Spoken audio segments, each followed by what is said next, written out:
Hello दोस्तों, मैं प्रकाश पाल। हमारा कानून हमारी समझ से। हमने पिछली बार में देखा था कि बच्चों के संरक्षण के लिए हमें क्या करना चाहिए और क्या कर सकते हैं। हम उसी चीज़ को आगे और बढ़ाएंगे। हम जो कर सकते हैं वो तो हमने पिछली बार देख लिया है, लेकिन हम बच्चों को कैसे अवेयर कर सकते हैं, कैसे सावधान कर सकते हैं, कैसे जागरूक कर सकते हैं, इस विषय पर भी ध्यान देना आवश्यक है। आजकल बच्चों के साथ अपन ने देखा है कि यौन अपराध बारे में आप देखा है, जो बालिकाओं के साथ भी होते हैं, बालकों के साथ भी होते हैं। अब बालक और बालिका इतने नासमझ होते हैं कि वो एक चॉकलेट के लालच में आकर किसी के भी शिकार हो जाते हैं।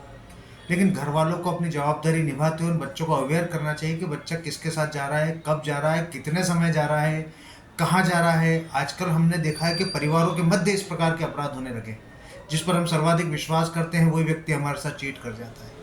हमारे बस में, स्कूल स्कूल का ड्राइवर हमारे साथ करता है, कंडक्टर से गलत हरकतें कर लेता है, ऑटो वाले कर लेते हैं, घर में रिश्तेदारों में ऐसी हरकतें कर लेते हैं।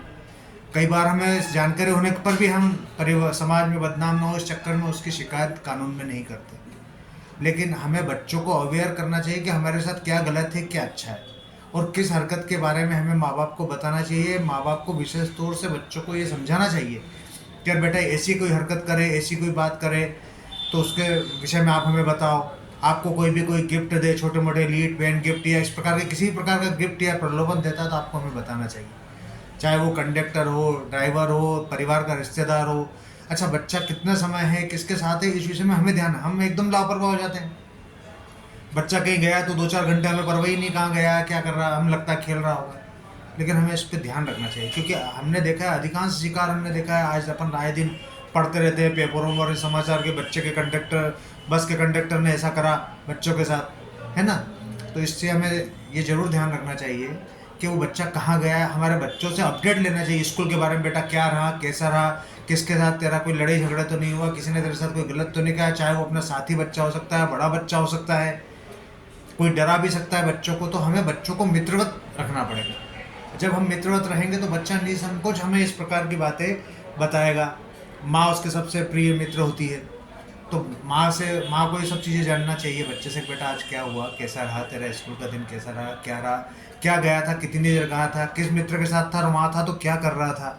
ये विषय पे अगर हम जागरूक नहीं होंगे तो हमारे बच्चे शिकार होते हैं। दूसरा, अब मान लो अपने को जानकारी हो भी जाती किसी व्यक्ति ने ऐसा किया है, तो उसको छिपाने का विषय नहीं। भाई बच्चा दोषी थोड़ी है, भाई बच्चे ने कोई अपराध थोड़ी किया, बच्चा तो नाबालिग है, उसको तो समझ ही नहीं है इन सब चीज़ों की। पर जिसने किया है या जो ऐसी हरकतें करता है वो तो बालिग है, वो तो समझता है, उसने तो कानून में अपराध किया। आप उसे बचा लेते हैं सिर्फ इसलिए कि हमारे बच्चों की बदनामी होगी। लेकिन आपको तत्काल कानून का सहायता लेना चाहिए, अपने नज़दीकी पुलिस स्टेशन पे जाकर इसकी शिकायत करना चाहिए। बच्चों के लिए परामर्श केंद्र बने हैं, उन परामर्श केंद्रों पर जाकर उन्हें बताना चाहिए, समझाना चाहिए और शिकायत करनी चाहिए। डरोगे तो वही व्यक्ति आज आपके बच्चे के साथ किया, कल दूसरे बच्चों के साथ करेगा और निरंतर शिकार बनाता रहेगा। कानून में जो हमारे लिए सुविधाएं हैं, हम उन कानून का लाभ क्यों नहीं लेते। हमें कानून का लाभ लेना चाहिए और ऐसे अपराधियों को अंदर करना चाहिए ताकि उन्हें भी सबक मिले, वो भी अगली बार इस प्रकार की हरकत करने से बचें। इस प्रकार के अपराध को सजा देने के लिए हमें भी सजग होना जरूरी है।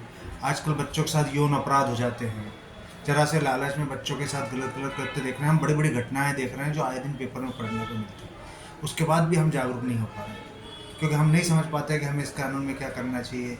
बालकों के साथ भी यौन अपराध होते हैं, बालिकाओं के साथ भी यौन अपराध होते हैं, छेड़छाड़ होती है, छेड़छाड़ की घटना होती है जिसे बच्चा समझ नहीं आया। जैसा अभी बताया जा रहा है बेड टच, गुड टच, तो ये बच्चों को हमें अच्छे से परवरिश करके बताना पड़ेगा।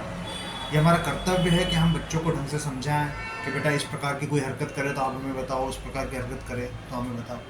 यदि बच्चा आपसे डरेगा तो वो आके बताएगा नहीं, लेकिन आप उससे खुलकर उससे विचार करें, उसे समझाएं, उसे ज्ञान दे कानून का। बेटा कानून तेरे साथ है, हम तेरे साथ हैं, उससे घबराने की आवश्यकता नहीं।